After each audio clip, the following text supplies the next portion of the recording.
12 ରୁ 30 वर्ष पर्यंत जीशु कोठी थिले सुसत्यतार संधानर खोज रे जाइथिले बोली लेखा हिची बाइबल रे ब्लाइंड एरा सेटा को ब्लाइंड एरा बोली गोटे जिंस मेंशन अछि बाइबल रे ना से 13 वर्ष जीशु कोठी थिले या 17 वर्ष कोठी थिले आपण को नांती 13 वर्ष कोठी थिले एते कहंतु 12 रू 30 वर्ष पर्यंत जीशुंकर जीवन कहानी कहि दियंतु हां आपण एबे मत रखंतु जो गोटे बड़ प्रश्न से पछारले हां ख्रीष्ट प्रेम रे समस्त भाई भौणी बापा मां को मु आंतरिक नमस्कार जणाए तो दर्शक बंधु आज वीडियो को बिल्कुल मते स्किप करंतु नाही काहे कि आज वीडियो बहुत खास सेवा को जाउ अछि जो भाई तपी मिश्र से पचारुछंती यीशु ख्रीष्टंकर 18 वर्ष से कुआडे जाइथिले तांकर मतामत अछि जे से भारत वर्ष को आस्थिले तपी मिश्र कहउछंती 1 वर्ष रु 12 वर्ष जाई बाइबल रे रिकॉर्ड अछि 12 वर्ष रु 30 वर्ष जाए जो 18 वर्ष प्रभु यीशु ख्रीष्ट जो गुप्त भाव रे भारत रे थिले भाई तपी मिश्र मतामत रखुछंती यीशु ख्रीष्ट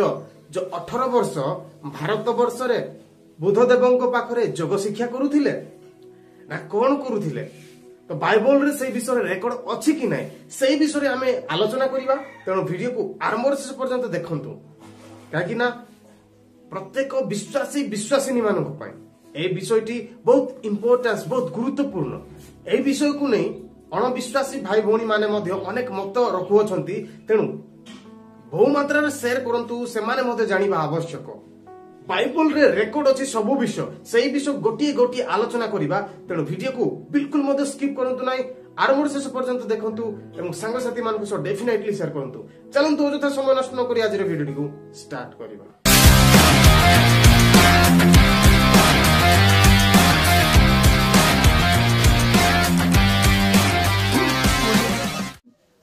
प्रभु यीशु ख्रीष्ट और विवादर विषय नुहंती विश्वासर विषय उठे बाइबल रे जहाँ गुड़िक लिखा जाइए लिखा जापरी आपण आमु पढ़ू आउ परित्राण पाई आज आम सत्य समाचार रे प्रभु यीशु ख्रीष्ट विषय अध्ययन करवा प्रसंग होची यीशु ख्रीष्ट अज्ञात 18 वर्षर सत्यता यीशु ख्रीष्ट अज्ञात 18 वर्षर सत्यता जो मैंने किसी जानती ना यीशु विषय से गोटे कथा कहती यीशु ख्रीष्ट 12 वर्ष रु 30 वर्ष मध्य कौटी थे सेटा पचार दिखते लोक मैंने कहते अरे तुम जान से कहते ना ना यीशु कौटी आसते जान यीशु पुरी को आसी यीशु आसते पुरी को आसते आमर शंकराचार्य मान शिक्षा ग्रहण कर दीक्षा ग्रहण कर जाते प्रभु यीशु ख्रीष्ट थे हिंदू से सनातनी हिंदू यहीटा भी कही पकाती आम लोक मैंने चुप है पड़ा लगुच प्रिय भाई भौणी माने प्रभु यीशु किए थे बाइबल प्रकाश करानी आम कहते आप पुस्तक खोलतु जौन 20 पर्व 30 और 31 यीशु शिष्य मानक साक्षात एहीपरि अनेक और विभिन्न प्रकार आश्चर्य कर्म साधन कले से सब एही पुस्तक रे लेखा होई नाही किंतु तुम्हे माने जेपरि विश्वास करो जे यीशु ईश्वरଙ୍କ पुत्र ख्रीष्ट अटंती पुनि विश्वास करी जेपरि तुम्हे माने ताहांको नाम रे जीवन प्राप्त हो एथि निमंते समस्त लेखा जाय अछि कोन पे लेखा अछि जेपरि आपण पढिबे जानिबे और विश्वास करिबे और कोन जीवन प्राप्त होइबे एथि लिखा अछि विनष्ट में से लेखा नहीं और बाइबल गुडे विषय प्रकाश करे और गुडे विषय नीरव मत रही किंतु नीरवता मध्य सुधा आप सत्यता पाइबे आज माने यीशु ख्रीष्टଙ୍କର अज्ञात 18 वर्षर सत्यता को आम अध्ययन करने और से अध्ययन करू करू आम संपूर्ण भाव में यीशु ख्रीष्टଙ୍କର जगत रोहिणी काल 33 वर्षर समस्त विषय को ध्यान कर ए वाक्य को आप निजे शुणिबे और आप जी रिलेटिव को जानी से क्रिश्चियन हूँ कि अन क्रिश्चियन हूँ आप पठातु लोक जानवा दरकार यीशुଙ୍କର से 18 वर्ष से कौटी प्रभु यीशु ख्रीष्ट इतिहास भूगोल ऐतिहासिक भाव में कि भौगोलिक भाव में केबे भी भारत को आसीना प्रभु यीशु ख्रीष्ट भारत को आसबार प्रश्न भी नथिला को पंडित पाखर शिक्षा ग्रहण करबा आसबार आवश्यक नथिला कहीं प्रभु यीशु ख्रीष्ट जन्म समय ही पंडित माने प्रणाम करबा जो यीशु को जो शिशु यीशु को पंडित माने पूर्व देश कहले भारत मध्य बुझाउची पूर्व देशर पंडित माने दल ही जे माने एस्ट्रोलॉजी से जानती से माने तारा को देखी समस्त विषय गणना कर जानती से माने प्रणाम करबा तो जो शिशु जीशु को पंडित मैंने प्रणाम करने जाइछंती से शिशु जीशु बड़ होला परे बहु पंडित पाखरे शिक्षा ग्रहण करबा आसीबे नै आ जीशु ख्रीष्ट कौन शिक्षा कौन भारत पंडित बा दार्शनिक बा शंकराचार्य बा धर्मगुरु सहित मिसे नहीं आश्चर्य कर्म अनन्य थिला जीशुकर जन्म आश्चर्य थिला शिक्षा भी आश्चर्य थिला कार्य भी आश्चर्य थिला जीवन भी आश्चर्य थिला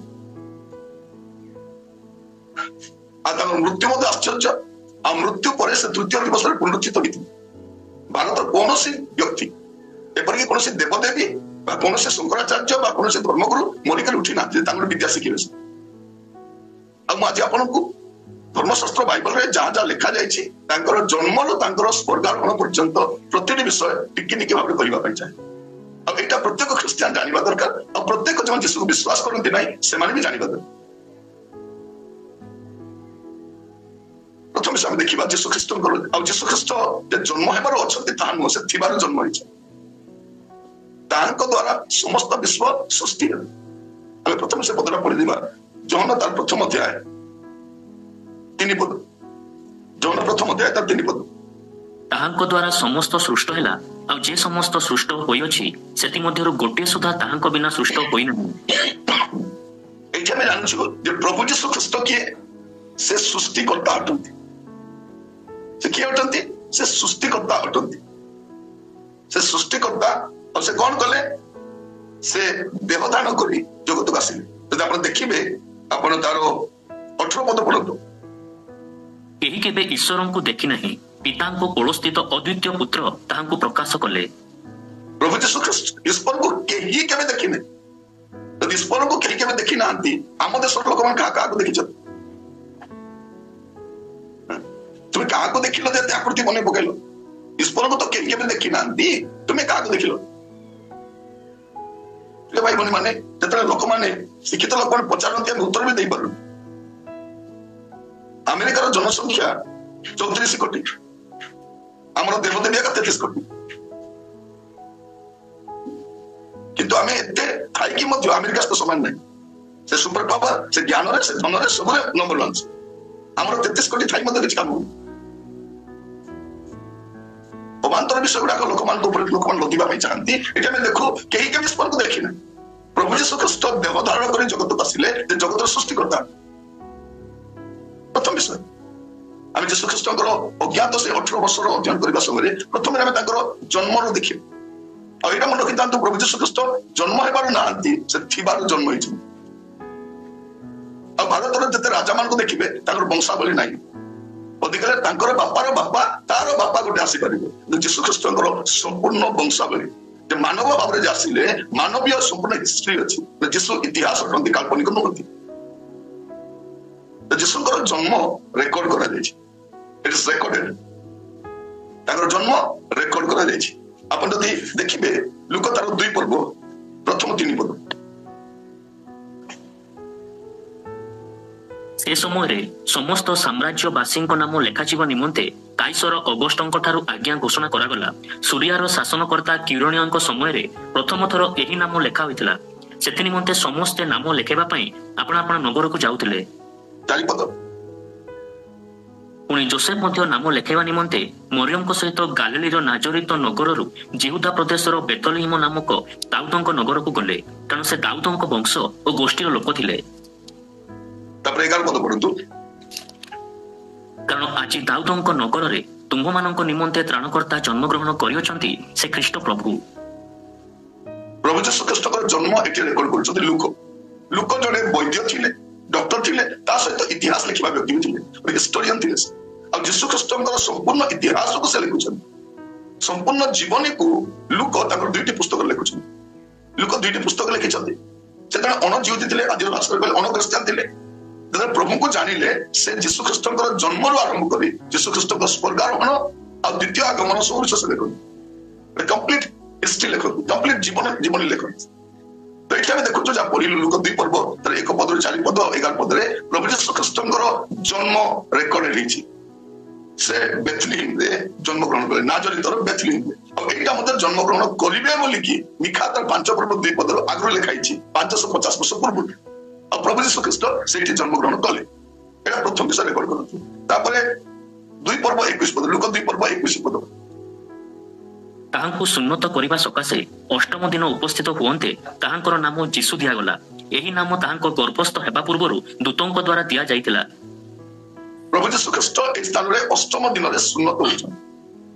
ଯୁହୁଦୀ ମାନଙ୍କର ରୀତି ଅନୁସାରେ, ପରମ୍ପରା ଅନୁସାରେ ଅଷ୍ଟମ ଦିନରେ ଯୀଶୁଙ୍କର ଜନ୍ମ କଥା ଲେଖାଯାଉଛି, ଆଉ ଅଷ୍ଟମ ଦିନରେ ସେ ସୁନ୍ନତ ହେଲେ। ଆଉ ତାଙ୍କୁ ସେଇ ଦିନ ତାଙ୍କୁ ନାମ ବି ଦିଆଯାଉଛି, ନାମକରଣ କରାଯାଉଛି, ଯୀଶୁ ଦିଆଯାଉଛି। ଆଉ ଯୀଶୁ ଏଇଟା ଲୋକମାନେ ଦେଇନାହାନ୍ତି, ଯୀଶୁ ନାମଟା ଲୋକମାନେ ଦେଇନାହାନ୍ତି। ଯଦି ଅନ୍ୟ ରାଜା ମାନଙ୍କର ନାମ ଅନ୍ୟମାନେ ଦେଇଛନ୍ତି, ଅନ୍ୟମାନଙ୍କ ନାମ ଅନ୍ୟମାନେ ଦେଇଛନ୍ତି, ଯୀଶୁଙ୍କ ନାମ ଲୋକମାନେ ଦେଇନାହାନ୍ତି। ଯୀଶୁଙ୍କର ଜନ୍ମ ପୂର୍ବରୁ এই নামটা প্রদান করা হয়েছে, যেটা আমি মাথিউ তার 1 পর্ব 21 পদরে পড়ু। মাথিউ 1 পর্ব 21 পদ। ସେ ପୁତ୍ର ପ୍ରସବ କରିବେ, ଆଉ ତୁମ୍ଭେ ତାହାଙ୍କ ନାମ ଯୀଶୁ ଦେବ, କାରଣ ସେ ଆପଣା ଲୋକଙ୍କୁ ସେମାନଙ୍କର ସମସ୍ତ ପାପରୁ ପରିତ୍ରାଣ କରିବେ। କଣ କରିବେ? ସେ ଆପଣା ଲୋକମାନେ କୋଉ ଲୋକ? ଯୋଉମାନଙ୍କୁ ସେ ସୃଷ୍ଟି କରିଛନ୍ତି, ନିର୍ମାଣ କରିଛନ୍ତି, ସେ ସେଇ ଲୋକମାନଙ୍କୁ ପରିତ୍ରାଣ କରିବେ। ଯୀଶୁ ନାମର ଅର୍ଥ ହେଉଛି ତ୍ରାଣକର୍ତ୍ତା, ଉଦ୍ଧାରକର୍ତ୍ତା, ମୁକ୍ତିଦାତା, ସେଭିୟର। ଯଦି ଆମେ ଯୀଶୁ ନାମଟା ନେଉଛୁ, ଆମେ ଜାଣିବା ଦରକାର ଏ ନାମ କି ତ୍ରାଣକର୍ତ୍ତା ନାମ, ଆଉ ଅନ୍ୟ ନାମରେ ପରିତ୍ରାଣ ନାହିଁ, ଅନ୍ୟ ନାମରେ ମୁକ୍ତି ନାହିଁ। এটা শাস্ত্র লেখা। আমার ইচ্ছারে আমি তাকে পূজা করিপারু, প্রার্থনা করিপারু, গ্রহণ করিপারু, গর্ব করিপারু, কিন্তু পরিত্রাণ কেবল যীশুଙ୍କ নামରେ ଅଛି, দ্বিতীୟ ନାମରେ ନାହିଁ। এটা আমরা ଦେଖିବା ପ୍ରେରିତ 4 ପର୍ବ 12 ପଦ ଲେଖା ଅଛି। ପଢିବା ଟିକେ ପ୍ରେରିତ 4 ପର୍ବ 12 ପଦ। ତାହାଙ୍କ ଛଡ଼ା ଆଉ କାହାଠାରେ ପରିତ୍ରାଣ ନାହିଁ, କାରଣ ଯାହା ଦ୍ୱାରା ଆମ୍ଭମାନଙ୍କୁ ପରିତ୍ରାଣ ପାଇବାକୁ ହେବ, ଆକାଶ ତଳେ ମନୁଷ୍ୟମାନଙ୍କ ମଧ୍ୟରେ ଆଉ କୌଣସି ନାମ ଦିଆଯାଇ ନାହିଁ। ଲେଖାଯାଉଛି ଆଉ କୌଣସି ନାମ ଦିଆଯାଇନି, ଶାସ୍ତ୍ର ଲେଖାଯାଇଛି। ଯଦି ଯୀଶୁ ସମସ୍ତଙ୍କ ପାଇଁ, ବାଇବଲ ମଧ୍ୟ ସମସ୍ତଙ୍କ ପାଇଁ।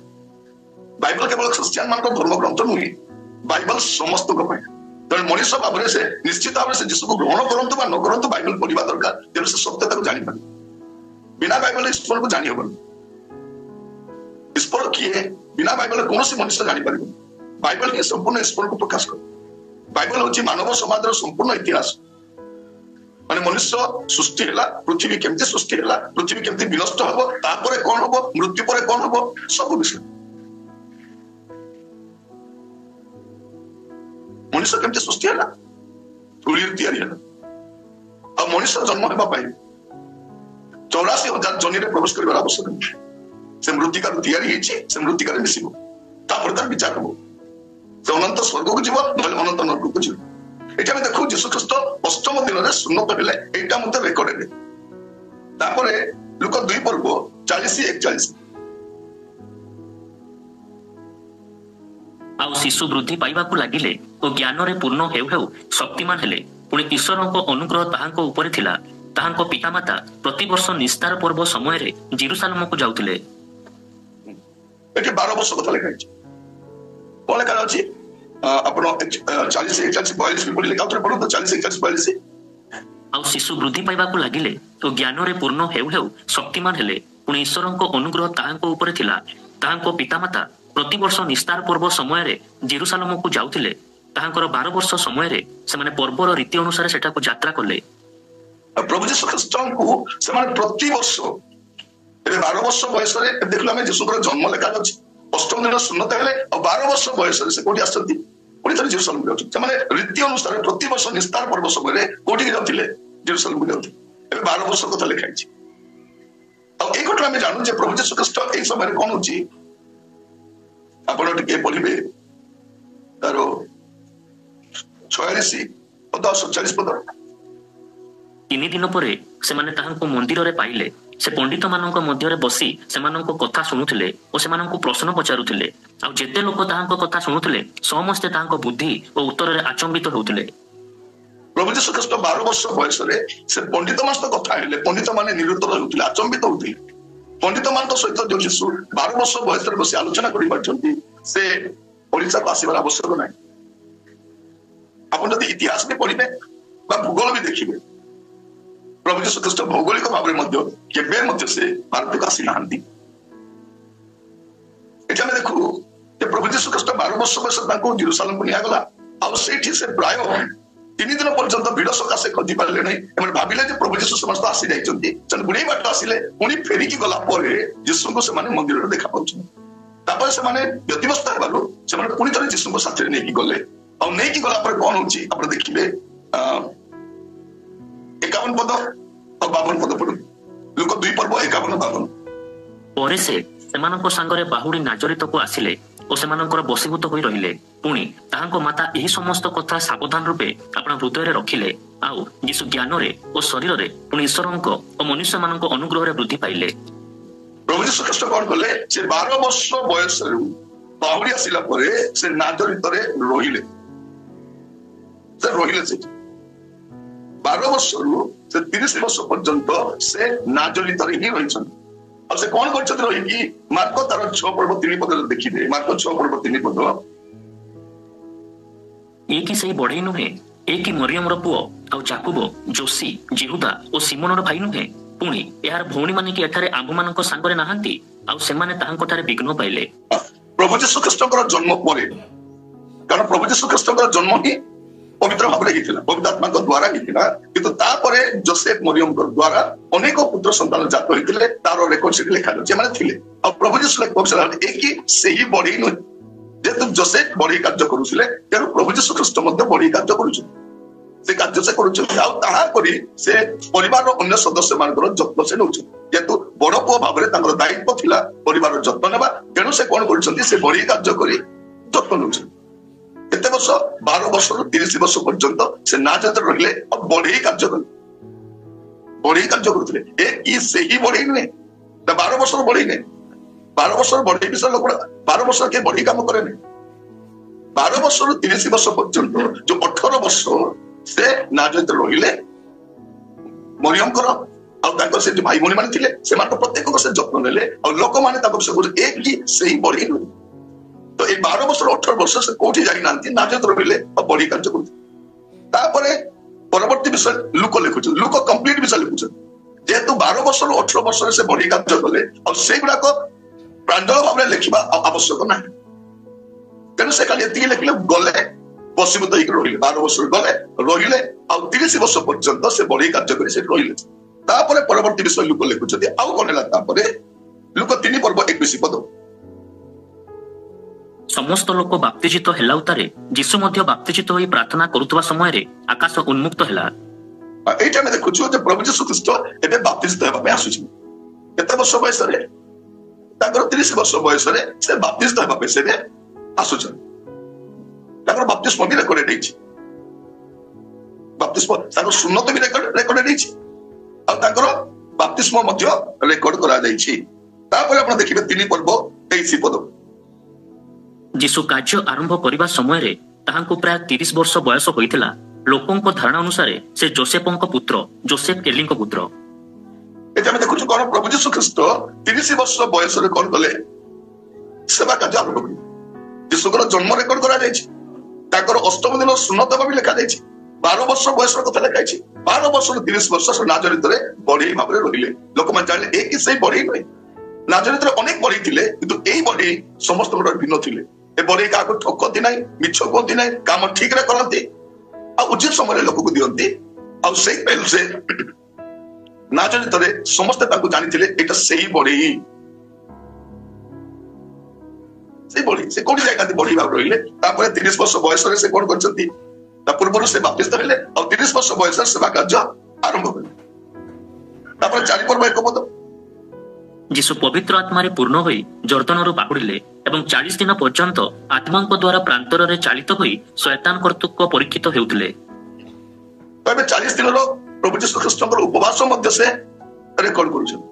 ପ୍ରଭୁ ଯୀଶୁ ଖ୍ରୀଷ୍ଟ ମଣିଷ ଭାବରେ ଯୋଉ ଜଗତରେ ଆସି ରହିଲେ ତାର ସବୁ କଥା ପ୍ରାଞ୍ଜଳ ଭାବରେ ଲୁକ ଲିପିବଦ୍ଧ କରୁଛନ୍ତି। ମୁଁ ପୁଣି କହି ରଖେ ଏଇଟା ଆପଣଙ୍କର ଖ୍ରୀଷ୍ଟିଆନ ବନ୍ଧୁ ମାନଙ୍କୁ ଅଣଖ୍ରୀଷ୍ଟିଆନ ବନ୍ଧୁ ମାନଙ୍କୁ ବି ଦିଅନ୍ତୁ ସେମାନେ ଯୀଶୁଙ୍କ ବିଷୟରେ ଜାଣନ୍ତୁ ଆମେ ଜାଣିବା ଦରକାର ଆମେ ବି ଜାଣିବା ଦରକାର ସେମାନେ ବି ଜାଣିବା ଦରକାର। ଯୀଶୁ କାହାଣୀ ନୁହନ୍ତି ଯୀଶୁ କଳ୍ପିତ କାହାଣୀ ନୁହନ୍ତି ଯୀଶୁ ପୌରାଣିକ ବି ନୁହନ୍ତି ଯୀଶୁ ଐତିହାସିକ କମ୍ପ୍ଲିଟଲି ଟ୍ରୁଥ୍ ଆଉ ସମସ୍ତ ବିଷୟ ଆମେ ଜାଣିବା ଦରକାର। ଯୀଶୁଙ୍କର ଜଗତର ରହଣୀ କାଳ ବିଷୟରେ ଆମେ ତାହା ଜାଣିବା ଦରକାର। ଯୀଶୁ କିଏ ଜାଣିବା ସମସ୍ତଙ୍କର ଅଧିକାର ରହିଛି। ଆଉ ଏଇଠି ଆମେ ଦେଖୁ ଯୀଶୁ 30 ବର୍ଷ ବୟସରେ କାର୍ଯ୍ୟ ଆରମ୍ଭ କଲେ ତାପରେ କାର୍ଯ୍ୟ ଆରମ୍ଭ କରିବା ପୂର୍ବରୁ 40 ଦିନ ଉପବାସ କଲେ। ତ ଆମେ ଦେଖୁଥିଲୁ ଯେ ପ୍ରତି ନିସ୍ତାର ପର୍ବରେ ଯୋସେଫ ଆଉ ମରିୟମ ଯୀଶୁଙ୍କୁ ନିସ୍ତାର ପର୍ବ ପାଇଁ ନେଇକି ଯାଉଥିଲେ। ଯେହେତୁ ସେ ଛୋଟ ଥିଲେ 12 ବର୍ଷ ପର୍ଯ୍ୟନ୍ତ ନେଇଗଲେ, ଆଉ 12 ବର୍ଷରୁ 18 ବର୍ଷ ପର୍ଯ୍ୟନ୍ତ ଯୀଶୁ ନିଜେ ଯାଇଥିଲେ। ତାପରେ ବଳକା 3ଟି 30 ବର୍ଷ ହେଇଯିବେ, ଆଉ ବଳକା 3ଟି ନିସ୍ତାର ପର୍ବ ଆମେ ଜହନ ପୁସ୍ତକରେ ଦେଖିପାରିବା। ଆଉ 3 ବର୍ଷର କଥା ଆପଣ ଦେଖିବେ, ଜହନ ତାର 2 ପର୍ବ 13 ପଦ, ଜହନ 2 ପର୍ବ 13 ପଦ। ସେତେବେଳେ ଜିହୁଦୀ ମାନଙ୍କର ନିସ୍ତାର ପର୍ବ ସନ୍ନିକଟ ହୋଇଥିଲା, ଆଉ ଯୀଶୁ ଜେରୁସାଲେମକୁ ଗଲେ। এটা প্রভু যীশু খ্রিস্টଙ୍କ সেবা କାର୍ଯ୍ୟ ଆରମ୍ଭର ପ୍ରଥମ ନିସ୍ତାର ପର୍ବ। ପ୍ରଥମ ନିସ୍ତାର ପର୍ବ। ପ୍ରଭୁ ଯୀଶୁ ଖ୍ରୀଷ୍ଟ ମଶାଙ୍କର ବ୍ୟବସ୍ଥାକୁ ସଫଳ କରିବାକୁ ଆସିଥିବାରୁ ସେ ନିସ୍ତାର ପର୍ବ ପାଳନ କରିବା ପାଇଁ ସେ ଜେରୁସାଲେମକୁ ଯାଉଛି। ପ୍ରଥମଟା ଯୋଉଟା ଆମ ଲେଖୁଛୁ ପରବର୍ତ୍ତୀ ବୟସ 31 ବର୍ଷ ବୟସର କଥା। ସେ ନିସ୍ତାର ପର୍ବ ପାଳନ କରିବା ପାଇଁ ଜେରୁସାଲେମକୁ ଯାଉଛନ୍ତି। ପ୍ରଥମଟା ଲେଖା ଅଛି 31 ବର୍ଷ। ତାପରେ ଜହନ 6 ପର୍ବ ତାର 4 ପଦ। ସେତେବେଳେ ଜିହୁଦୀ ମାନଙ୍କ ନିସ୍ତାର ପର୍ବ ନିକଟବର୍ତ୍ତୀ ଥିଲା। ଏଇଟା ହଉଛି ଦ୍ୱିତୀୟ ନିସ୍ତାର ପର୍ବ, ମାନେ ଯୀଶୁ ଖ୍ରୀଷ୍ଟଙ୍କର 32 ବର୍ଷ। ଯୀଶୁ ଖ୍ରୀଷ୍ଟଙ୍କର 32 ବର୍ଷ। ମୁଁ ଆପଣଙ୍କ ତାଙ୍କର ଜନ୍ମରୁ ଏବେ 32 ବର୍ଷ ଜାଣିଛି, ଆଉ ୟା ମଧ୍ୟରେ ତାଙ୍କର ଅଜ୍ଞାତ 18 ବର୍ଷ କଥା ବି କହିଲି, ଯାହା ସେ ନାଜରିତରେ ବଢି ଭାବରେ କାର୍ଯ୍ୟ କଲେ। ଏଇଟା ଆମେ ଦେଖୁଛୁ ତାଙ୍କର 32 ବର୍ଷ କଥା। ତାପରେ ଜହନ 11 ପର୍ବ 55 ପଦ। ଜିହୁଦୀ ମାନଙ୍କର ନିସ୍ତାର ପର୍ବ ସନ୍ନିକଟ ଥିଲା, ପୁଣି ପଲ୍ଲୀଗ୍ରାମ ଗୁଡ଼ିକରୁ ଅନେକେ ଆପଣା ଆପଣାକୁ ସୂଚୀ କରିବା ନିମନ୍ତେ ନିସ୍ତାର ପର୍ବ ପୂର୍ବେ ଜେରୁସାଲେମକୁ ଯାତ୍ରା କଲେ। 12 ପର୍ବ 1 ପଦ। ଇତିମଧ୍ୟରେ ଯୀଶୁ ନିସ୍ତାର ପର୍ବର 6 ଦିନ ପୂର୍ବରୁ ବେଥନିଆକୁ ଆସିଲେ। ଯେଉଁ ଲାଜାରଙ୍କୁ ସେ ମୃତମାନଙ୍କ ମଧ୍ୟରୁ ଉଠାଇଥିଲେ ସେ ସେହି ସ୍ଥାନରେ ଥିଲେ। 13 ପର୍ବ 1 ପଦ। ନିସ୍ତାର ପର୍ବ ହେବା ପୂର୍ବରୁ ଯୀଶୁ ଏହି ଜଗତରୁ ପିତାଙ୍କ ନିକଟକୁ ଆପଣାର ପ୍ରୟାଣ କରିବାର ସମୟ ଉପସ୍ଥିତ ଜାଣି ଜଗତରେ ଥିବା ନିଜର ଯେଉଁ ଲୋକମାନଙ୍କୁ ସେ ପ୍ରେମ କରି ଆସୁଥିଲେ ସେମାନଙ୍କ ପ୍ରତି ଚୂଡ଼ାନ୍ତ ପ୍ରେମ ପ୍ରକାଶ କଲେ। ପ୍ରଭୁ ଯୀଶୁ ଖ୍ରୀଷ୍ଟ ଜଗତରୁ ପ୍ରୟାଣ କରିବା ପୂର୍ବରୁ, ଜଗତରୁ ସେବା କାର୍ଯ୍ୟ ସମାପ୍ତ କରି ଯିବା ପୂର୍ବରୁ ଏଇଟା ତାଙ୍କର ଶେଷ ନିସ୍ତାର ପର୍ବ ଥିଲା। ୟାର ପରବର୍ତ୍ତୀ ଦିନ ପ୍ରଭୁ ଯୀଶୁ ଖ୍ରୀଷ୍ଟ କ୍ରୁଶାନ୍ବିତ ହେଇଥିଲେ। ଏଇଟା ହଉଛି ତାଙ୍କର ଜୀବନ 33ତମ ନିସ୍ତାର ପର୍ବ। ତ ଆମେ ଲୁକ ଆଉ ଜହନ ପୁସ୍ତକରେ ପ୍ରଭୁ ଯୀଶୁ ଖ୍ରୀଷ୍ଟଙ୍କର 33 ବର୍ଷର ସମ୍ପୂର୍ଣ୍ଣ ଜଗତର ରହଣୀ କାଳର ଇତିହାସ ଆମେ ଦେଖିବା। ତ ଇତିମଧ୍ୟରେ ପ୍ରଭୁ କେତେବେଳେ ଆସିଲେ ଭାରତକୁ, କାହାଠୁ ଶିଖିବାକୁ ଗଲେ, କୋଉ ପଣ୍ଡିତଠାରୁ ଶିଖିବାକୁ ଗଲେ? ଯୀଶୁଙ୍କର ଶିକ୍ଷା କାହା ଶିକ୍ଷା ସହିତ ମିଶୁଛି? ଯୀଶୁଙ୍କର ଜୀବନ କାହାଠାରେ ମିଶୁଛି? ଯୀଶୁ ଯୋଉ ଅଲୌକିକ ଆଶ୍ଚର୍ଯ୍ୟ କର୍ମ କରିଛନ୍ତି କୋଉ ଶଙ୍କରାଚାର୍ଯ୍ୟ ବା କୋଉ ଧର୍ମଗୁରୁ ଠାରୁ ଶିକ୍ଷା ଗ୍ରହଣ କରିଛନ୍ତି? ମୃତମାନଙ୍କୁ କୋଉ ଶଙ୍କରାଚାର୍ଯ୍ୟ ଜୀବନ ଦେଇଥିଲେ? କିଏ ପାଣି ଉପରେ ଚାଲିଥିଲେ? କିଏ 5 2 ମାସକୁ 5000 ଅଧିକ ଲୋକ ଖାଇବାକୁ ଦେଇଥିଲେ? କିଏ ଝଡକୁ ଶାନ୍ତ କରିଥିଲେ? କିଏ ପବନକୁ ଚୁପ୍ କରାଇଥିଲେ? କିଏ 4 ଦିନର ମଢାକୁ ଜୀବନ ଦେଇଥିଲେ? କିଏ ମରିକି ଉଠିଥିଲେ? କିଏ ମୃତ୍ୟୁକୁ ଜୟ କରି ସ୍ୱର୍ଗାରୋହଣ କରିଥିଲେ? ଯେ କାହାଠାରୁ ଶିଖିବେ ସେ? ପ୍ରିୟ ଭାଇ ଭଉଣୀ ମାନେ, ପ୍ରଭୁ ଯୀଶୁ ଖ୍ରୀଷ୍ଟଙ୍କୁ କାହାଠାରୁ ଶିକ୍ଷା ଗ୍ରହଣ କରିବାର ଆବଶ୍ୟକ ନାହିଁ। ସେ ନିଜେ ଈଶ୍ୱର ଥିଲେ, ଆଉ ଈଶ୍ୱରଙ୍କୁ ମଣିଷ ପାଖରେ ଶିଖିବାର ଆବଶ୍ୟକ ନାହିଁ। ମତେ ଜଣେ ପଚାରୁଛି, ଆଜ୍ଞା ଯୀଶୁ କାହିଁକି ସ୍କୁଲ ଯାଇନାହାନ୍ତି? କାରଣ ଭାରତର ରାଜା ମାନେ ଗୁରୁକୁଳକୁ ଯାଇଛନ୍ତି, କୌଣସି ନା କୌଣସି ଲୋକଟା ଶିକ୍ଷା ଗ୍ରହଣ କରିଛନ୍ତି। ଯୀଶୁ ଯାଇନାହାନ୍ତି, କାରଣ ଯୀଶୁଙ୍କୁ ପଢେଇବା ପାଇଁ ମାଷ୍ଟର ଏକା ଜନ୍ମ ହେଇନାହାନ୍ତି। ଯିଏ କହିବା ମାତ୍ରେ ପୃଥିବୀ ସୃଷ୍ଟି ହେଲା, ବିଶ୍ୱ ସୃଷ୍ଟି ହେଇଛି, ସେ କାହା ପାଖକୁ ଶିଖିବାକୁ ଯିବେ? ସେ ତ ଈଶ୍ୱର ଅଟନ୍ତି। ଏଇଟା ଆମେ ଦେଖୁଛୁ ତାଙ୍କର 33 ବର୍ଷର ସମ୍ପୂର୍ଣ୍ଣ ବିଷୟ। ତାପରେ ତମେ ଦେଖୁଛୁ ଲୁକ ତାର 23 ପର୍ବ ଦେଖନ୍ତୁ, ଲୁକ 23 ପର୍ବ ତାର 33 ପଦ। ଆଉ ସେମାନେ କପାଳ ନାମକ ସ୍ଥାନରେ ଉପସ୍ଥିତ ହୋଇ ସେଠାରେ ତାହାଙ୍କୁ କ୍ରୁଶରେ ଚଢାଇଲେ। ପୁଣି ଦୁଷ୍କର୍ମକାରୀମାନଙ୍କ ମଧ୍ୟରୁ ଜଣକୁ ଦକ୍ଷିଣରେ ଓ ଅନ୍ୟ ଜଣକୁ ବାମରେ କ୍ରୁଶରେ ଚଢାଇଲେ। এই নিস্তার পর্ব পরে তো সে রাত্রে যিশুকে ধরিলে, আর পরবর্তী দিন আনি তাকে কোন করছন্তি? ক্রুশার্পিত করছন্তি। যিশু গানে কোন করছন্তি? ক্রুশার্পিত কলে। তারপরে আপনারা দেখিবে 46 পদ। ଆଉ ଯୀଶୁ ଉଚ୍ଚ ସ୍ୱରରେ ଡାକି କହିଲେ, ହେ ପିତା, ତୁମ୍ଭ ହସ୍ତରେ ମୁଁ ଆପଣାର ଆତ୍ମା ସମର୍ପଣ କରୁଅଛି। ଏହା କହି ସେ ପ୍ରାଣତ୍ୟାଗ କଲେ। କ୍ରୁଶାର୍ପିତ ହେଲେ ଆଉ ପ୍ରାଣ ତ୍ୟାଗ କଲେ, ମାନେ ମୃତ୍ୟୁବୋଧ କଲେ। ଅନେକେ କଣ କୁହନ୍ତି, ନାଇଁ ପ୍ରଭୁ ଯୀଶୁ ଖ୍ରୀଷ୍ଟ ମରି ନଥିଲେ, ସେ ମୂର୍ଚ୍ଛା ଯାଇଥିଲେ, ଆଉ ତାଙ୍କର ଶିଷ୍ୟମାନେ ତାକୁ ଚୋରି କରିକି ନେଇଗଲେ। ତାଙ୍କର ମୃତ୍ୟୁ ମଧ୍ୟ ରେକର୍ଡେଡ ଅଛି। ଏଇଟା ଓଡିଶା ସରକାର କି ଭାରତ ସରକାର ନୁହେଁ ଯେ ଭୁଲ ତଥ୍ୟ ଗୁଡାକ ଦେଇକି ଭୁଲ ରିପୋର୍ଟ ବନାଯିବ। ଏଇଟା ରୋମିଓ ସରକାର। ତାଙ୍କର ସମସ୍ତ ବିଷୟ ଏତେ କଠୋର ନୀତି ନିୟମ ମଧ୍ୟରେ ହୁଏ, ତାର କୌଣସି ଡକୁମେଣ୍ଟ ରଙ୍ଗ ନୁହେଁ, କୌଣସି ଡକୁମେଣ୍ଟ ରଙ୍ଗ ନୁହେଁ। ତ ଯୀଶୁ ଖ୍ରୀଷ୍ଟ କ୍ରୁଶାର୍ପିତ ହେଲେ, ଆଉ ସେ ମୃତ୍ୟୁଭୋଗ କଲେ। ତାପରେ 24 ପର୍ବ ତାର 6 ପଦ ପଢନ୍ତୁ। ଲୁକ 24 ତାର 6। ସେ ଏଠାରେ ନାହାନ୍ତି, ମାତ୍ର ଉଠି ଅଛନ୍ତି। ମନୁଷ୍ୟ ପୁତ୍ରଙ୍କୁ ଯେ ଅବଶ୍ୟ ପାପୀମାନଙ୍କ ହସ୍ତରେ ସମର୍ପିତ ହୋଇ କ୍ରୁଶରେ ହତ ହେବାକୁ ଓ ତୃତୀୟ ଦିବସରେ ପୁନରୁତ୍ଥାନ କରିବାକୁ ହେବ, ଏହି ଯେଉଁ ବାକ୍ୟ ସେ ଗାଲିଲରେ ଥିବା ସମୟରେ ତୁମମାନଙ୍କୁ କହିଥିଲେ ତାହା ସ୍ମରଣ କର। ସେ ଏଠାରେ ନାହାନ୍ତି, ସେ ଉଠି ଅଛନ୍ତି, ମାନେ ତୃତୀୟ ଦିବସରେ ସେ ମରିକି ଉଠିଛନ୍ତି।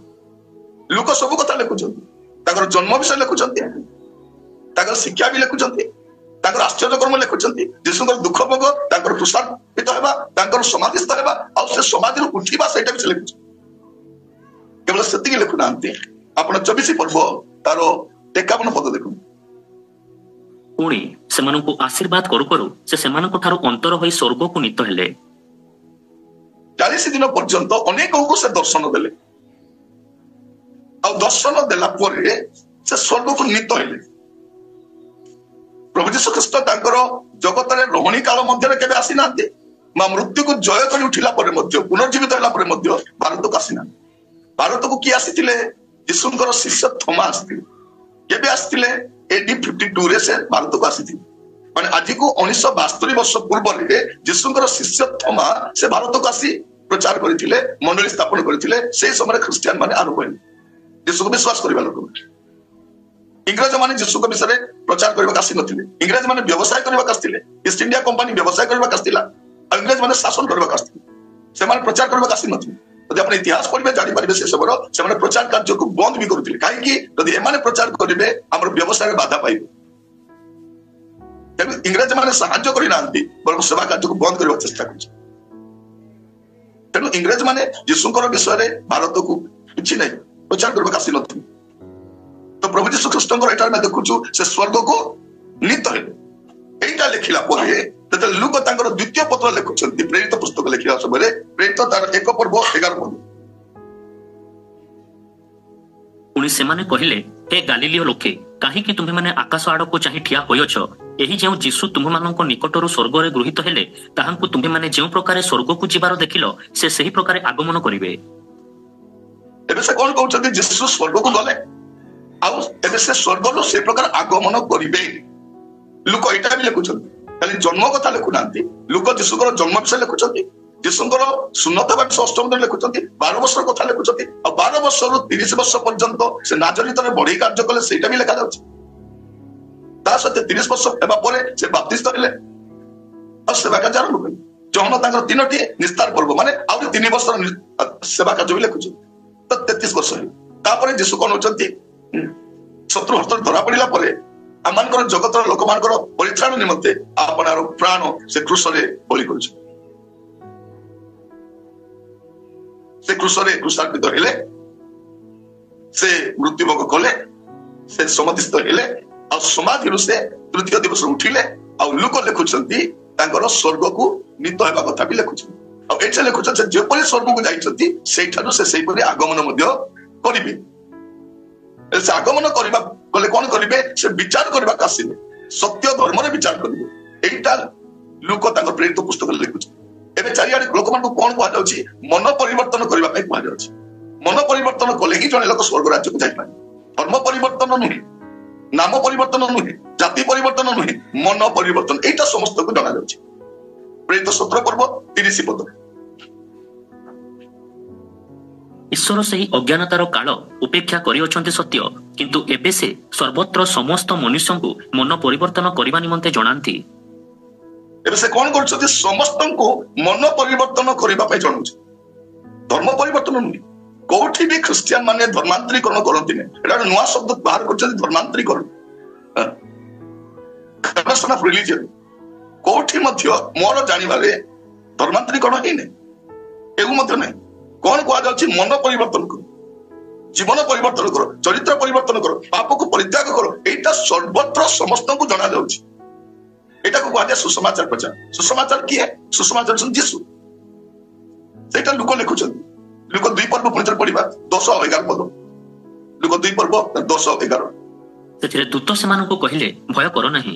ଦେଖ, ମୁଁ ସମସ୍ତ ଲୋକଙ୍କର ଅତ୍ୟନ୍ତ ଆନନ୍ଦଜନକ ସୁସମାଚାର ତୁମ୍ଭମାନଙ୍କୁ ଜଣାଉଅଛି। କାରଣ ଆଜି ଦାଉଦଙ୍କ ନଗରରେ ତୁମ୍ଭମାନଙ୍କ ନିମନ୍ତେ ତ୍ରାଣକର୍ତ୍ତା ଜନ୍ମଗ୍ରହଣ କରିଅଛନ୍ତି, ସେ ଖ୍ରୀଷ୍ଟ ପ୍ରଭୁ। समस्त सुसमाचार कौन जे त्राणकर्ता जन्म ग्रहण कर मुक्तिदाता उद्धारकर्ता जन्म ग्रहण कर नाम भी लिखा जाए से ख्रीष्ट प्रभु यीशु को नाम रे ही परित्राण अच्छी एटा बाइबल प्रकाश करे से मानवर मुक्ति निमंते मानवर पाप क्षमा निमंते से जगत को आसी से जन्म ग्रहण कर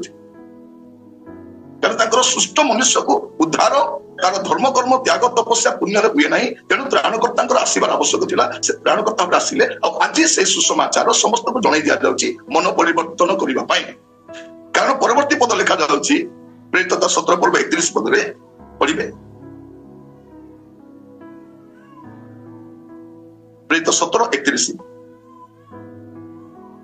कारण जेउदिन से आपण निरूपित व्यक्तिଙ୍କ द्वारा धार्मिकतारे जगतर विचार करिवे एहीपरि गोटे दिन स्थिर करियछंती आ ताहांको मृतमानଙ୍କ ମଧ୍ୟରୁ उत्थापन करी ए विषय समस्तଙ୍କ निकटरे प्रमाण देई अछंती कोन करिवे जे प्रभु यीशु ख्रीष्ट मृत्यु को जे जय कर उठिचंती से जगतर विचार करिवे धार्मिकतारे गोटे दिन धार्य करा जायछि प्रभु यीशु ख्रीष्ट किए प्रभु यीशु ख्रीष्ट होचंती जगतर सृष्टिकर्ता और प्रभु यीशु ख्रीष्ट होचंती मानव जातिर मुक्तिदाता और प्रभु यीशु होचंती जगतर विचारकर्ता और से समस्तंकर त्राणकर्ता प्रभु यीशु ख्रीष्ट केवल ख्रिस्टियन मानकर नुहंती समुदाय मानव जातिर त्राणकर्ता और यीशु को ग्रहण करने द्वारा कार धर्म कि जाति कि भाषा किसी परिवर्तन हुए नहीं परिवर्तन हुए कौन तार मन परिवर्तन हुए तेणु यीशु को ग्रहण करने द्वारा जड़े लोकर धर्म चली जाऊ तार जीवन बदली जाऊँ तार चरित्र तार स्वभाव बदली जाऊँ तेणु यीशु को ग्रहण कर कौन असुविधा नहीं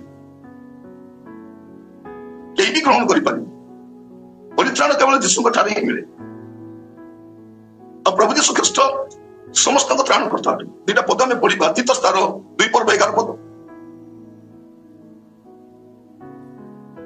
कारण समस्त मानवर परित्राण निमंते ईश्वरଙ୍କ अनुग्रह प्रकाशित होइछि समस्त मानवर परित्राण केवल ख्रिस्टियन मानकर जिहुदी मानकर नुहे बेबे लोक मान कोन कहउछथि यीशु विदेश रो आसीथि अज्ञान लोक मान कहउछथि अमेरिका रो आसीथिले के कहउछि इंग्लैंड रो आसीथिले यीशु इंग्लैंड की अमेरिका आसी नथिले यीशु स्वर्ग रो आसीथिले से सृष्टिकर्ता जे जगत रो सृष्टिकर्ता जे मनुष्य को सृष्टि करिछथि से देह धारण कर जगत को आसीथिले को देश रो आसी नाथि से ए विदेशी भगवान से नुहंती समस्त मानवर परित्राण पाए ईश्वर अनुग्रह प्रकाश कर प्रथम जन 2 पर्व 2 पर्व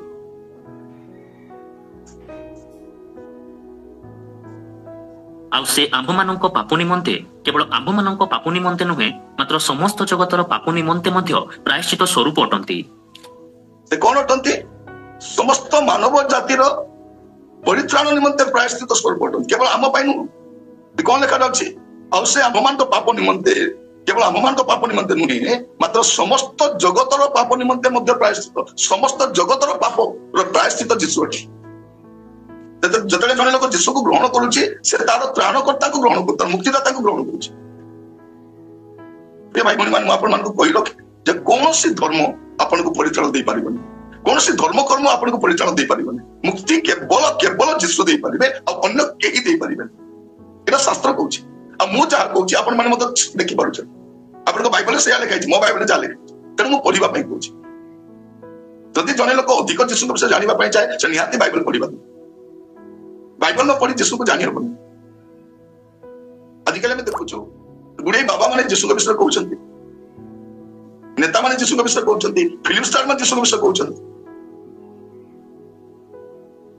जमाने सत्यता जानती नहीं एटा में देखु कोन मन के जानतो कोनोसी धर्म आपन को स्वर्ग को नहीं पारिबो नहीं एपर के क्रिश्चियन धर्म मध्य आपन को मुक्ति बा उद्धार बा स्वर्ग को नहीं पारिबो नहीं मुक्ति नहीं पारिबे यीशु स्वर्ग को नहीं पारिबे यीशु परित्राण नहीं पारिबे यीशु आ स्वर्ग रे आपण कोनोसी धर्म लोक को देखिबे कोनोसी धर्म लोक जमाने यीशु ख्रीष्टन को द्वारा परित्राण प्राप्त होइछंती मुक्ति लाभ करिछंती से मान को आपण देखि जामे देखुछु प्रकाशित वाक्य 7 पर्व त 9 और 10 पद प्रकाशित वाक्य 7 पर्व त 9 और 10 यापरे मु दृष्टिपात कली आ देख सर्व जातीय सर्व गोष्ठीय सर्व वंशीय और सर्व भाषावादी अगण्य एक महाजनता शुक्ल वस्त्र परिहित होई और खजुरी बाउंगा हस्तरे धरी सिंहासन और मेषशावकଙ୍କ ସମ୍ମୁଖରେ ଦଣ୍ଡାୟମାନ ହୋଇଅଛନ୍ତି ସେମାନେ ଉଚ୍ଚ ସ୍ୱରରେ କହୁଅଛନ୍ତି ପରିତ୍ରାଣ ସିଂହାସନ ପବିଷ୍ଟ ଆମ୍ଭମାନଙ୍କ ଈଶ୍ୱରଙ୍କର ଓ ମେଷଶାବକଙ୍କର କାର୍ଯ୍ୟ এটা আমরা দেখুଛୁ या पर मु दृष्टिपात कले देखो सर्व जातीय लिखाई सर्व गोष्ठीय एटा भी लिखाई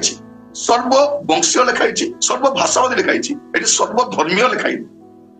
ଲୋକମାନେ କଣ କରୁଛନ୍ତି, ନାଇଁ ନାଇଁ ସବୁ ଧର୍ମ ଲୋକ ସ୍ୱର୍ଗକୁ ଯିବେ, ସେଇ ଧର୍ମରୁ ବି ଯିବେ, ସେଇ ଧର୍ମରୁ ଯିବେ, ସେଇଠି ବି ଭଲ କାମ କରିବା ଲୋକ ଅଛନ୍ତି, ଭଦ୍ର ଲୋକ ଅଛନ୍ତି, ସରଳ ଲୋକ ଅଛନ୍ତି, ସେମାନେ ଯିବେ। ମାନେ ଆମର ଭଦ୍ରତା, ସରଳତା, ନମ୍ରତା ସ୍ୱର୍ଗକୁ ନେବ ନାହିଁ, ଏଇଟା ଭଲ ବିଷୟ। ଧର୍ମ କର୍ମ ସ୍ୱର୍ଗକୁ ନେବ ନାହିଁ। ଯୀଶୁ ଖ୍ରୀଷ୍ଟଙ୍କ ରକ୍ତରେ ପାପ କ୍ଷମା ପାଇବା ଦରକାର, ତେବେ ସେ ସ୍ୱର୍ଗକୁ ଯାଇପାରିବ, କୌଣସି ଧର୍ମ ନେଇପାରିବନି। ତେଣୁ ଲେଖା ରହିଛି ସର୍ବ ଜାତୀୟ, ସର୍ବଗୋଷ୍ଠୀୟ, ସର୍ବବଂଶୀୟ, ସର୍ବଭାଷାବାଦୀ, ସର୍ବଧର୍ମୀୟ ଲେଖା ହେଇନି। ସବୁ ଧର୍ମ ଲୋକ ଯିବେନି, ଖ୍ରୀଷ୍ଟିଆନ ଧର୍ମ ଲୋକ ବି ସ୍ୱର୍ଗକୁ ଯିବେନି। ତେଣୁ ଯୀଶୁ ଖ୍ରୀଷ୍ଟଙ୍କୁ ତ୍ରାଣକର୍ତ୍ତା ଭାବରେ ଗ୍ରହଣ କରିଛନ୍ତି, ଉଦ୍ଧାର ପ୍ରାପ୍ତ ହୋଇଛନ୍ତି, ଯୀଶୁ ଖ୍ରୀଷ୍ଟଙ୍କ ରକ୍ତରେ ତାଙ୍କ ପାପ ପରିଷ୍କୃତ ହେଇଛି, ସେମାନେ ହିଁ ଯାଇପାରିବେ। ଏହା ମୁଁ ଶାସ୍ତ୍ରରୁ କହିଲି, ମୁଁ ଆପଣଙ୍କୁ ଇଆଡୁ ସିଆଡୁ କିଛି କହିନାହିଁ, ରାଗିବାର ବିଷୟ ବି କିଛି ନାହିଁ। ଯଦି ଆପଣ ମାନେ ଅଧିକ ଯୀଶୁଙ୍କ ବିଷୟରେ ଜାଣିବା ପାଇଁ ଚାହାନ୍ତି, ଆପଣ ୟୁଟ୍ୟୁବରେ ଯାଆନ୍ତୁ, ଆପଣଙ୍କର ସେ କମେଣ୍ଟ ବକ୍ସରେ ଲେଖନ୍ତୁ ମୁଁ ଯୀଶୁଙ୍କ ବିଷୟରେ ଏଇଟା ଜାଣିବା ପାଇଁ ଚାହୁଁଛି। ଗାଳି ଦିଅନ୍ତୁନି, ଗାଳି ଦେଲେ କିଛି ଲାଭ ନାହିଁ। ଗାଳି ଦେଇ କାହାର ମଙ୍ଗଳ ହେବନି। ଯଦି ଯୀଶୁଙ୍କ ବିଷୟରେ ଜାଣିବା ପାଇଁ ଚାହୁଁଛନ୍ତି, ଲେଖନ୍ତୁ ମୁଁ ଯୀଶୁଙ୍କ ବିଷୟରେ ଏଇଟା ଜାଣିବା ପାଇଁ ଚାହୁଁଛି, ଯୀଶୁଙ୍କ ବିଷୟରେ ସେଇଟା ଜାଣିବା ପାଇଁ ଚାହୁଁଛି। ଆପଣ ଲେଖିପାରନ୍ତି, ଆମେ ଆପଣଙ୍କୁ ନିଶ୍ଚିତ ଭାବରେ ଉତ୍ତର ଦେବୁ,